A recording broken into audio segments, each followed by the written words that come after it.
Hello everyone, welcome back to your own YouTube channel Faizan classes. आज हम लोग class 12 history का चैप्टर 7 जिसका नाम है एक साम्राज्य की राजधानी विजयनगर। तो इस वीडियो में हम इस चैप्टर का पार्ट 1 देखने वाले हैं। तो चलिए दोस्तों वीडियो स्टार्ट करते हैं। तो ये जो आप अपनी स्क्रीन पर जो मैप देख रहे हैं यही था विजयनगर साम्राज्य, यहाँ से लेकर के यहाँ तक। और यह एक हिंदू साम्राज्य था। क्या था? तो यह एक हिंदू साम्राज्य था। उसके अलावा जी ये ऊपर वाला जो हिस्सा यह था बहमनी साम्राज्य। तो हमें इसमें मुख्य रूप से विजयनगर साम्राज्य के बारे में पढ़ना है। पहले देखते हैं विजयनगर साम्राज्य, इसका अर्थ क्या होता है। तो विजयनगर का शाब्दिक अर्थ है विजय का नगर यानी कि जीत का शहर। विजयनगर दक्षिण भारत में फैला एक हिंदू साम्राज्य था। यह 1336 से लेकर के 1565 तक अस्तित्व में रहा। विजयनगर की राजधानी का नाम हम्पी था, इसलिए इसे हम्पी के नाम से भी जाना जाता है, यानी कि विजयनगर को हम्पी के नाम से भी जाना जाता है। तो उसकी राजधानी का नाम हम्पी था और उसकी राजधानी विजयनगर की राजधानी विजयनगर भी थी। तो विजयनगर के जो है दो उपयोग है, एक तो साम्राज्य के लिए और दूसरी राजधानी के लिए। तो विजयनगर साम्राज्य की राजधानी विजयनगर ही थी, लेकिन उसे हम्पी नाम से भी जाना जाता था। उसके बाद है कि इस साम्राज्य की स्थापना किसने की। तो इसकी स्थापना 1336 ईस्वी में दो भाइयों हरिहर और बुक्का द्वारा की गई। ऐसा कहा जाता है कि हरिहर और बुक्का को दिल्ली सल्तनत के उस समय के सुल्तान, तो उस समय जो सुल्तान था वो था मोहम्मद बिन तुगलक, द्वारा दक्षिण भारत के क्षेत्र पर कब्जा करने के लिए भेजा गया। जीत के बाद हरिहर और बुक्का ने विजयनगर साम्राज्य की स्थापना कर दी। तो जो मोहम्मद बिन तुगलक था उसने दक्षिण भारत में विजय करने के लिए भेजा किन्हें? हरिहर और बुक्का को। तो उन्होंने वहां जीत हासिल करके उसे एक साम्राज्य घोषित कर दिया। उसके बाद इस साम्राज्य की भौगोलिक स्थिति को देखते हैं। तो यह क्षेत्र कृष्णा नदी से लेकर सुदूर दक्षिण भारत तक फैला हुआ था। पड़ोसी राज्य इसके कौन कौन थे? तो विजयनगर के उत्तर में दक्कन के सुल्तानों का शासन था, यानी कि वहाँ पास बहमनी साम्राज्य वगैरह थे। इन शासकों को अश्वपति कहा जाता था। तो दक्कन के सुल्तानों को अश्वपति कहा जाता था क्योंकि उनके पास बड़ी संख्या में अश्व यानी कि घोड़े थे। और इनके उत्तर पूर्वी यानी कि उड़ीसा वाले क्षेत्र में हिस्से यानी वर्तमान के उड़ीसा वाले क्षेत्र में गजपति शासक शासन क्या करते थे। इन्हें गजपति कहा जाता था क्योंकि इनके पास बहुत सारे हाथी यानी कि गजनी हुआ करते थे, गज हुआ करते थे। क्या हुआ करते थे? हाथी। इसलिए इन्हें गजपति कहा जाता था। किनको? तो उड़ीसा के शासकों को। तो ये जो सभी शासक थे दक्कन के सुल्तान और जो उड़ीसा के गजपति थे, इन सभी शासकों के साथ विजयनगर का संघर्ष चलता रहता था। यह संघर्ष उपजाऊ नदी घाटियों एवं विदेशी व्यापार से उत्पन्न संपदा पर अधिकार करने के लिए होता था। तो सबसे मुख्य जो विवाद था वहाँ पास था कि कृष्णा और तुंगभद्रा के बीच का जो हिस्सा था वो काफ़ी उपजाऊ था, उसके लिए इन लोगों में विवाद चलता रहता था। तो कृष्णा तुंगभद्रा दोआब को लेकर के विवाद चलता रहता था। तो यहाँ पास इतने में था विजयनगर साम्राज्य, ये भारत के निचले हिस्से में, और यहाँ से कृष्णा और तुंगभद्रा इस तरह से नदी जाते थे और इसके बीच का जो हिस्सा कहलाता था वो कहलाता था कृष्णा तुंगभद्रा दोआब, यानी दो नदियों के बीच का हिस्सा दोआब कहलाता है। तो यह जो थी यह काफ़ी उपजाऊ जमीन थी। तो इसी को लेकर के दक्कन के सुल्तानों और उड़ीसा के गजपति के साथ जो है विवाद चलता रहता था। अब देखते हैं कि विजयनगर यानी कि हम्पी की खोज कैसे हुई।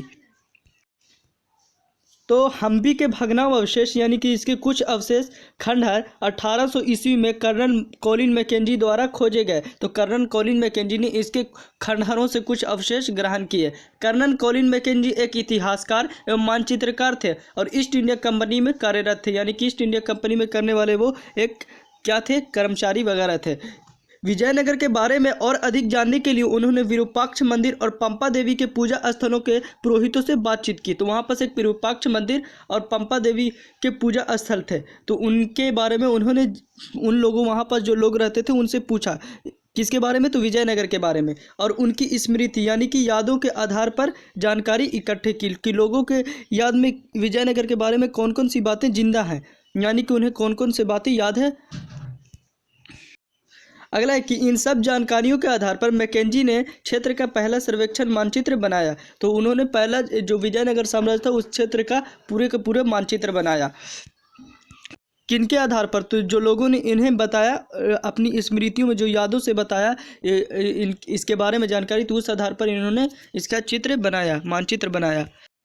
आगे के 1826 में अभिलेखकर्ताओं ने इस क्षेत्र के कई मंदिरों से अनेक अभिलेख इकट्ठे किए।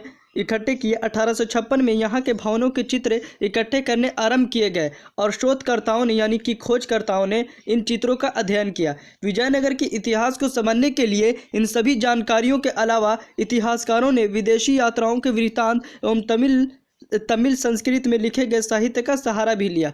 तो आमुक्तमाल्यद एक तमिल यहाँ पर संस्कृत था, तमिल पुस्तक था, तमिल या संस्कृत पुस्तक था जो कि कृष्णदेव राय लिखने वाले थे। और वहीं विदेशी यात्री, तो यहाँ पर एक विदेशी यात्री आया था 1440 के दशक में, अब्दुल रज्जाक समरकंदी, जिसकी रचना थी मतलाए साहन। तो उसने विजयनगर की यात्रा की थी और उसकी पुस्तक मतलाए साहन में विजयनगर के बारे में बहुत जानकारियाँ उपलब्ध है। तो इस तरह से विजयनगर के बारे में जानकारियाँ इकट्ठा की गई, किनके द्वारा? तो कर्नल कॉलिन मैकेंजी द्वारा। तब देखते हैं कि कर्नल कॉलिन मैकेंजी कौन थे, तो इनके बारे में परिचय जानते हैं। तो मैकेंजी का जन्म, कर्नल कॉलिन मैकेंजी का जन्म 1754 ईस्वी में हुआ था। यह कहाँ? तो ब्रिटेन के स्कॉटलैंड में। यह इतिहासकार, मानचित्रकार और सर्वेक्षक के रूप में प्रसिद्ध थे। तो यह इतिहासकार भी थे, मानचित्रकार यानी कि मैप बनाने वाले भी थे, और सर्वेक्षण यानी कि सर्वेक्षण किया करते थे घूम घूम कर। 1815 में इन्हें भारत का पहला सर्वेयर जनरल बनाया गया, यानी कि सर्वेक्षण करने के लिए पहला सर्वेयर जनरल बनाया गया। तो कब? तो 1815 में। और 1821 में अपनी मृत्यु तक वह इस पद पर बने रहे। अगला है विजयनगर में शासन। तो विजयनगर के शासकों ने अपने आप को क्या कहा? तो राय कहा, कि हम खुद, वो राय कहते थे विजयनगर के शासक खुद को। विजयनगर के सेना प्रमुख को नायक कहते हैं और वहाँ के शासकों को क्या? तो राय कहते हैं। तो विजयनगर के शासकों ने खुद को क्या कहा? तो राय कहा। उसके बाद देखते हैं कि राजवंश, विजयनगर पर कितने राजवंशों ने शासन किया? तो मुख्य रूप से 4 राजवंशों ने है जो शासन किया है। पहला है संगम वंश। तो संगम वंश 1336 से लेकर के 1485 तक रहा। जैसे कि हमने पढ़ा पीछे कि विजयनगर की स्थापना जो है हरिहर और बुक्का द्वारा 1336 ईस्वी में की गई। इनके पिताजी का नाम क्या था? तो संगम था, और इन्हीं के नाम पर इन्होंने अपने वंश की स्थापना की, यानी कि संगम वंश। तो हरिहर और बुक्का के पिता का नाम संगम था, तो इसलिए इन्होंने संगम वंश की स्थापना की। इस तरह विजयनगर पर सबसे पहले संगम वंश ने शासन किया। इसके अंतिम शासक विरूपाक्ष द्वितीय थे, इन्हें सालू नरसिंह ने पराजित कर दिया। तो सालू नरसिंह ने किन्हें पराजित कर दिया? तो विरूपाक्ष द्वितीय को। और सालू नरसिंह ने कौन सा वंश लाया? तो सुलू वंश लाया, जो कि 1485 से लेकर के 1503 तक अस्तित्व में रहा।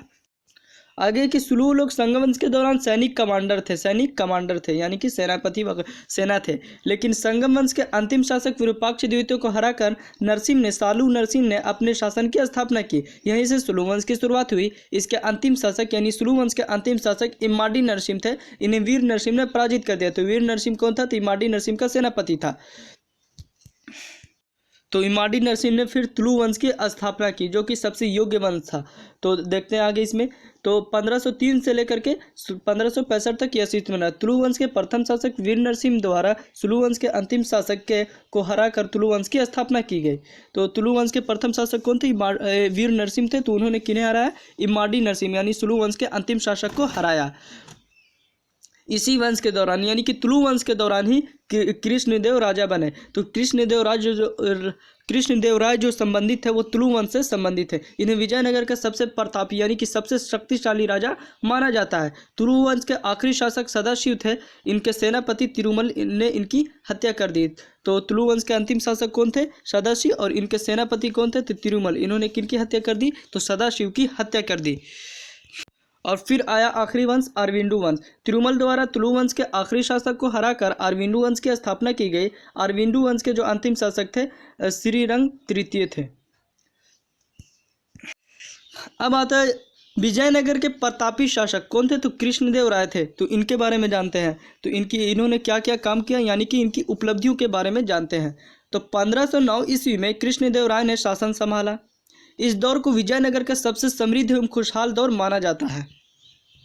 तो कृष्णदेव राय की शासन व्यवस्था कैसी थी? तो कृष्णदेव राय ने विजयनगर की स्थापना की, यानी कि इन्होंने विजयनगर को नई ऊंचाइयों तक पहुंचाया। इसे हम द्वितीय स्थापना भी कह सकते हैं या फिर वास्तविक स्थापना भी। शासन व्यवस्था को मजबूत बनाया, इन्होंने शासन व्यवस्था को मजबूत बनाया। तो इस तरह से हम कह सकते हैं कि विजयनगर की इन्होंने पुनः स्थापना की और कई प्रभावशाली क्षेत्रों को जीता। उदाहरण के लिए जो प्रभावशाली शक्तिशाली क्षेत्र थे, सबसे पहले 1512 ईस्वी में रायचूर दोआब जो तुंगभद्रा और कृष्णा नदियों के बीच का उपजाऊ क्षेत्र था उसे हासिल किया, जो कि विवाद चलता रहता था बहमनी साम्राज्य और गजपति उड़ीसा के गजपति राजाओं के साथ। और 1514 ईस्वी में उड़ीसा के शासकों को हराया, यानी कि गजपति को हराया। 1520 ईस्वी में बीजापुर के सुल्तानों को बुरी तरह से पराजित किया। कृष्णदेव राय के दौरान राज्य सदैव युद्ध के लिए तैयार रहा। इन्हें आंध्र भोज यानी पूरे आंध्र के राजा की उपाधि दी गई। तो इन्हें कौन सी उपाधि दी गई? आंध्र भोज की उपाधि दी गई। आगे आता है कला और साहित्य। तो इनके दौर में कला और साहित्य किस प्रकार का था? तब प्रतापी राजा होने के साथ साथ, यानी कि शक्तिशाली राजा होने के साथ साथ यह एक अच्छे लेखक भी थे। कौन? तो कृष्णदेव राय। इन्होंने मुख्य रूप से दो पुस्तकों की रचना की। पहला था आमुक्तमाल्य जो कि तेलुगु भाषा में था, वहीं दूसरा था जमावंती कल्याण जो कि संस्कृत भाषा में था। कई बड़े बड़े मंदिरों का निर्माण कृष्णदेव राय द्वारा करवाया गया। इन बड़े विशाल मंदिरों में गोपुरम यानी कि विशाल प्रवेश द्वार लगवाने का श्रेय भी कृष्णदेव राय को जाता है। तो सबसे पहले देखते हैं कि गोपुरम क्या होता है। तो दक्षिण भारत में जो प्राचीन मध्यकालीन समय में जितने भी मंदिर बने थे या फिर प्राचीन समय में, तो वो मंदिर के बीच का हिस्सा छोटा होता था, जबकि उसका द्वार जो होता था वो बड़ा होता था। तो मंदिर के द्वार को ही गोपुरम कहा जाता है, जो कि बहुत ही विशाल हुआ करता था। अगला है अन्य कार्य। तो इन्होंने जल की पूर्ति के लिए कलमपुरम जलाशय का निर्माण भी कृष्णदेव राय के द्वारा ही करवाया गया था। जल की पूर्ति के लिए एक कमलपुरम जलाशय का निर्माण किन्होंने किया? तो कृष्णदेव राय ने किया। कृष्णदेव राय ने अपनी माता जी के नाम पर विजयनगर के पास ही एक नगलपुरम नामक उपनगर की स्थापना की थी। अगला है व्यापार। तो इनके समय में व्यापार किस प्रकार था? तो घोड़ों का व्यापार। विजयनगर में सेना घोड़ों पर निर्भर थी। तो विजयनगर की जो सेना थी वो घोड़ों पर निर्भर थी, इसलिए विजयनगर के शासकों द्वारा मध्य एशिया एवं अरब से घोड़ों का आयात किया जाता था। शुरुआत में यह व्यापार अरब के व्यापारियों द्वारा नियंत्रित किया जाता था। विजयनगर में रहने वाले घोड़ों के व्यापारियों को कुदिरेई चट्टी कहा जाता था। विजयनगर मसालों, रत्नों और वस्त्रों के बाजार के लिए प्रसिद्ध था। विजयनगर की जनता समृद्ध थी और यहाँ पर महंगी विदेशी वस्तुओं की मांग अधिक थी। उच्च व्यापार के कारण राज्य को उच्च राजस्व प्राप्त होता था, यानी कि टैक्स प्राप्त होता था। आगे विजयनगर की जल प्रणाली। वैसे तो विजयनगर क्षेत्र चारों तरफ से नदियों से घिरा हुआ था, परंतु मुख्य राजधानी विजयनगर के जल स्रोतों से काफ़ी दूर थी। तो विजयनगर जो शहर था वो चारों तरफ से नदी से घिरा हुआ था। कृष्णा, तुंगभद्रा नदी और कावेरी वादी आदि से घिरा हुआ था। लेकिन जो मुख्य राजधानी वाला क्षेत्र था वो बीच में था, जो कि जलाशय से काफ़ी दूर था। तो जल की उपलब्धता किस प्रकार से होती थी? तो विजयनगर के पास स्थित तुंगभद्रा नदी से एक प्राकृतिक जलकुंड का निर्माण होता था। इसी जलकुंड से विजयनगर में पानी पहुंचाया जाता था। तो सबसे पहले हौज। तुंगभद्रा और कृष्णा नदी से कुछ छोटी छोटी जलधाराएं निकलती थी। इन जलधाराओं पर बांधों का निर्माण किया गया था। तो इन बांधों से ही पानी को मानव निर्मित जलाशयों की ओर ले जाया जाता था। इन जलाशयों को क्या कहा जाता था? तो हौज कहा जाता था। इनमें से ही एक महत्वपूर्ण हौज यानी कि जलाशय था कमलपुरम जलाशय। उसके बाद है फिर नहरें। इसी के साथ साथ कुछ छोटी छोटी नहरों का निर्माण भी किया गया था, जो विजयनगर के अलग अलग क्षेत्रों में पानी की पूर्ति किया करती थी। इसमें सबसे महत्वपूर्ण नहर कौन था? तो हिरिया नहर था। नहरों द्वारा ही राज्य में खेती की सिंचाई की जाती थी, खेतों की सिंचाई की जाती थी और सामान्य जनता तक पानी पहुंचाया जाता था नहरों के द्वारा। तो इस प्रकार से विजयनगर साम्राज्य में जल की व्यवस्था की गई थी। तो आई एम श्योर कि ये सभी टॉपिक्स आपको समझ में आए होंगे। समझ में आए तो इसे लाइक करें एंड दोस्तों के पास शेयर करें। जल्दी इसका पार्ट 2 आ जाएगा। तब तक के लिए मिलते हैं अगली वीडियो में। Thank you.